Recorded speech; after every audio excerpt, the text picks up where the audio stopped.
From the Detroit Free Press, I'm Robin Chan with today's voice briefing. It's Tuesday, February 7th, 2023. Stemming from the state's record budget surplus, Michigan tax filers could receive a check for $180 under a new proposal from Governor Gretchen Whitmer and the Democratic majority leaders in the House and Senate. Whitmer spokesperson Bobby Leddy says checks could be issued by spring or early summer. Leddy also states the total cost of the checks, which come from the general fund, will be $800 million. According to a spokesman, one check would be issued for each income tax filing in 2023, so a couple filing jointly would receive one $180 check, not two. Also, those eligible to file income tax returns but who do not owe any taxes to the state would still be eligible for a check.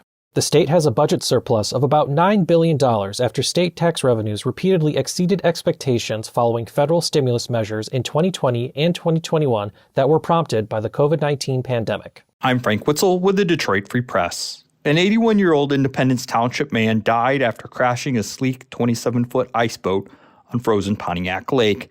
It appears that Dan Campbell was moving fast across the ice in his one-person craft and may have hit his head with enough force to kill him, despite wearing a protective helmet and face shield. A medical examination set for Monday is expected to determine how Campbell died. The sheriff's office said Campbell was on the easternmost part of the lake in White Lake Township just before noon Sunday when his ice boat crashed, about 100 yards from shore. Other ice boaters were on the lake. Michigan, which is well known for its ice sailing because there's so many frozen lakes with unobstructed wind, has several ice yacht clubs. One of the most popular and largest classes of ice boats is the DN, which, interestingly enough, was named after the Detroit News. In 1937, the rival newspaper sponsored a design contest for an affordable home-built ice boat, and the initials stuck. The sheriff's office did not identify what kind of ice boat Campbell was in, but it noted that someone reported the crash, and the White Lake Township Police and Fire Departments and the sheriff's search and rescue team were a part of his rescue.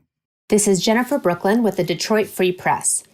LGBTQ advocates in Michigan say our state's laws concerning who is a parent are totally out of date. When a pregnant woman walks into the hospital to give birth, the man she's with is presumed to be the father, and after he puts his name on the birth certificate, they're both considered the parents. Even if a man and woman use donated sperm or egg to make a baby, no one's really asking questions. But if a same-sex couple uses someone else's genetic material, the non-biological parent's rights can be threatened down the line. That's why some same-sex couples decide to make their parental rights ironclad by pursuing a step-parent adoption.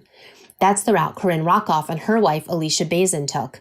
They just submitted adoption paperwork for the baby they had a couple of months ago.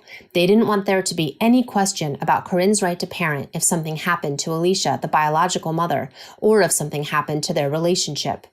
But they say it shouldn't have required that, and now they're contacting state leaders to urge them to update Michigan's outdated laws. They've already found an advocate in Senator Mallory McMorrow, who said she'd be proud to put her name to legislation or amendments that would guarantee equal protection under the law. I'm Andrew Hammond for the Free Press Sports Department. The Detroit Lions have reportedly added to their coaching staff and could be the offensive coordinator for the future.